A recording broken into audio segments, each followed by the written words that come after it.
नमस्ते, प्रगती किचनमध्ये तुमचं खूप खूप खूप स्वागत आहे। आज आपण हे तळणीचे मोदक करणार आहोत। तर त्याकरता इथे मी 1 कप गव्हाचं पीठ घेतलेलं आहे। 1 कप गव्हाचं पीठ आणि 1 कप मैदा घेणार आहे। मी हे दोघं मिक्स करून मी आज तळणीचे मोदक करणार आहे। तुम्ही फक्त गव्हाच्या पिठापासून सुद्धा बनवू शकतात किंवा फक्त मैद्यापासून सुद्धा बनवू शकतात, तरी पण ते छानच बनते।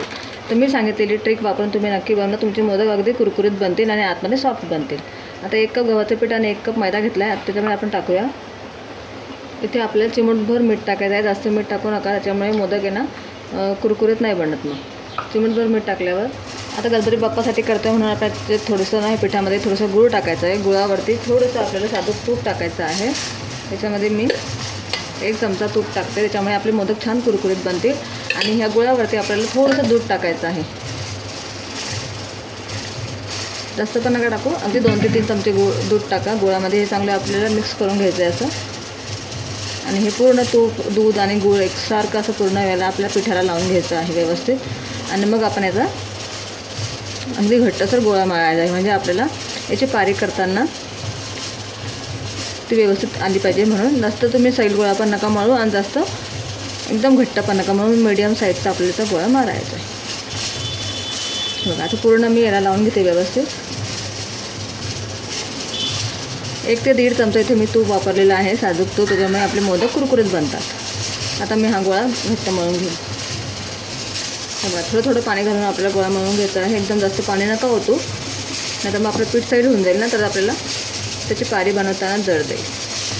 अशा प्रकारे मी मीडियम डो याचा मळून घेते थोडं थोडं पाणी घालून। हे बघा गोळा मळून घेतलेला आहे मी। आता परत थोडंसं त्याच्यात तूप टाकेल मी आणि याला अजून एकदा मळून घेईल व्यवस्थित।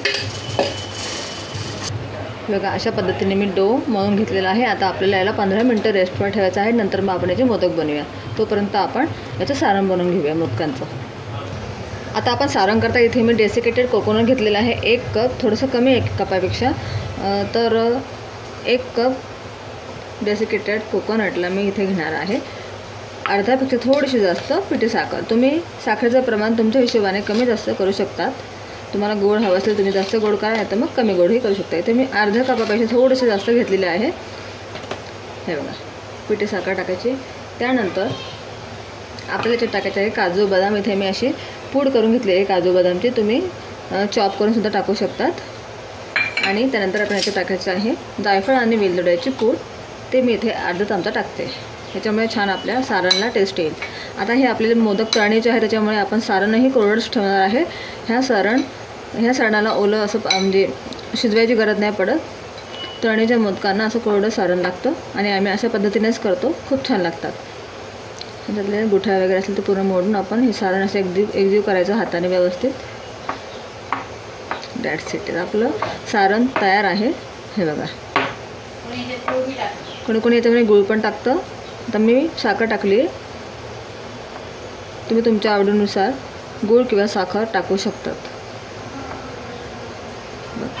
आता आपलं पिठाचा गोळासुद्धा मळला गेलेला आहे आणि सारण पण तयार आहे। थोड्या वेळाने आपण मोदक करूया। हे बघा अशा प्रकारे मी छोटे छोटे गोळे करून घेतलेले आहेत। इथे मी 21 जेवढे मोदक करेल याच्यामध्ये आमच्या घरच्या गणपतीचे आणि मंडळाच्या गणपतीचे आम्ही करणार आहोत। तर इथे अशा प्रकारे याची पारी लाटून घ्यायची आहे। थोडीशी पातळ लाटा, म्हणजे पातळ लाटल्यामुळे काय होईल आपले मोदक आहे ना कुरकुरीत लागतात। तुम्ही थोडे जाडसर लाटले ना मग ते मोदक असे वरतून कुरकुरीत नाही होत, नरम पडतात। त्याच्यामुळे पारी लाटताना कधीही पातळ लाटून घ्या आणि अशा एकसारख्या पाऱ्या लाटून करून घेतो आम्ही। नंतर मग सगळे मोदक एकखट्टे भरतो। तुम्हाला मोदक भरताना मी दाखवेन। अशा प्रकारे बारीक पातळ अशी पारी लाटायची आहे। सगळं एकसारखं लाटून घेऊया आणि मग नंतर आपण मोदक वळूया। हे बघा आता सगळे मी अशा पाऱ्या ठेवून घेतलेल्या आहेत। आता आपण चमच्याने थोडं थोडं सारण याच्यामध्ये टाकून घेऊया। एकदम पण जास्त नका टाकू, तुमच्या पाऱ्यांच्या हिशोबाने तुम्ही सारण भरा।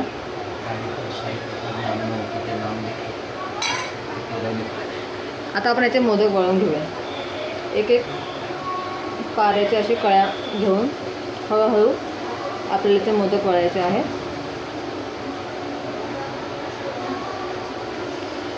हे बघा अशा प्रकारे आपण मोदक वळून घेऊया। आता मी दुसरा तुम्हाला वळून दाखवते।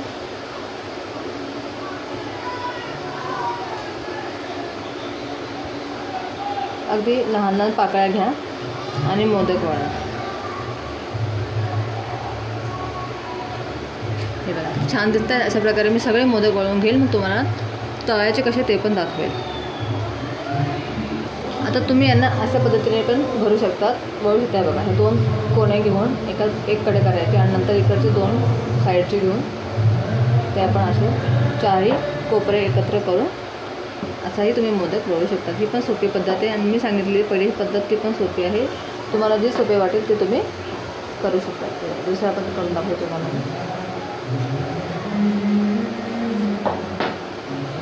अगदी पटापट वळून होत आहे. ही मोदक करायला काही जास्त वेळ लागत नाही आणि खूप टेस्टी लागतात. तुम्ही नक्की ट्राय करा. म्हणजे वरचं हे काढून घ्यायचं.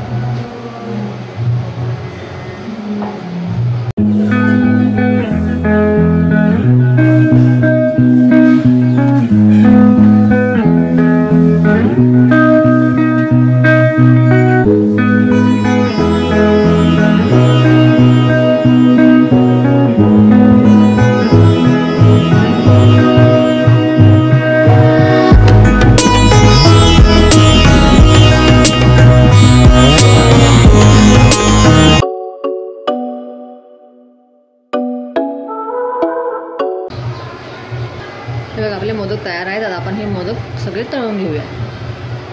छान म्हणले एकसारखे बघा, तुम्ही बघू शकता. आता आपण हे सगळे मोदक तळून घेऊया. हे बघा आपण कढई ठेवली. इथे मी कढई छान तापली की ते टाकायचं आहे साजूक तूप. इथे मी हे मोठे 2 चमचे साजूक तूप टाकते. तुम्ही तुमच्या मोदकाच्या हिशोबाने तूप टाका. एकदम जास्त पण नका टाकू, नाही तर मग ते नंतर उपयोगी येत नाही. हे बघा आता अजूनही चमचा मी टाकते. 2 चमचे इकडे मी टाकून घेतलेले आहेत. आता आपल्याला तूप चांगलं थोडंसं गरम होऊ द्यायचं आहे. गॅसची फ्लेम थोडी लो टू मिडियम ठेवा, जास्त पण एकदम गरम करू नका, नाही तर मोदक टाकल्याबरोबर ते वरचं आवरण तर लालसर होईल पण आतमध्ये कच्चे राहतील. हे बघा आपलं तूप व्यवस्थित गरम झाले. आता आपण याच्यामध्ये आपले मोदक एक एक करून जेवढे तुमचे माहुतली कढायचे असेल तेवढे तुम्ही याच्यामध्ये सोडायचे. एकदम पण जास्त नका सोडू. इथे मी 8 ते 9 मोदक सोडते याच्यामध्ये आणि हे व्यवस्थित आपण तळून घ्यायचे. मस्त खूप छान लागतं हे. वरतून क्रिस्पी आणि आतमध्ये एकदम मऊसूद लागतं हे मोदक आणि चवीला पण खूप छान लागतं. आता आपण एक साईड होऊ द्यायची. नंतर म्हणजे हे जे वरचे शेंडे आहेत ना ते पण आपल्याला छान तळून घ्यायचे. नाही तर मग कधी कधी काय होतं ते वरचे शेंडे कच्चे राहून जातात, त्याच्यामुळे ते पण आपल्याला व्यवस्थित तळून घ्यायचे. आता आपण याला पलटून घेऊया.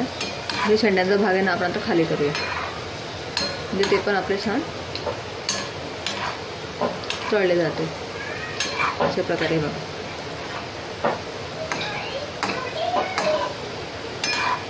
आता आपण खाद्य भाकून छान तळून घेऊया. आता आपल्या मोदकांना आपल्याला छान अगदी अलटी पलटी करून असं व्यवस्थित तळून घ्यायचं आहे. जास्त जरा तळू देऊ नका, म्हणजे जास्त लालसर नका होऊ दे. अगदी थोडासा तांबूस रंग येऊस्तोपर्यंत, सोनेरी रंग येऊस्तोपर्यंत तुम्हाला याला तळून घ्यायचे आहेत, म्हणजे त्यांना मस्त व्यवस्थित क्रिस्पी लागतं. हे बघा अशा प्रकारे तुम्हाला रंग येऊ द्यायचा आहे. गॅसची फ्लेम मी लो टू मिडियम ठेवली होती. आता आपण मोदक आपले काढून घेऊया. हे बघा अशा प्रकारे मी सगळे मोदक काढून घेतलेले आहेत. अगदी मस्त तळले गेलेले आहेत. अशा प्रकारे बाकीचे आपण सगळे मोदक तळून घेऊया. दुसरी बॅच टाकते मी आता. गॅसची फ्लेम थोडीशी लो टू मिडियम ठेवा. तळून झाल्यानंतर थोडासा गॅस बारीक करायचा आपल्याला आणि नंतर मग टाकण्याच्या वेळेस थोडंसं लो टू मिडियम करा. आपण हे पण असे अलटी पलटी करून छान तळून घेऊया. हे बघा हे पण मी छान गोल्डन ब्राऊन होईपर्यंत तळून घेतले. आता आपण हे पण काढून घेऊया. काही जास्त वेळ लागेल तळायला. झटपट बनतात हे मोदक आणि खूपच टेस्टी लागतात.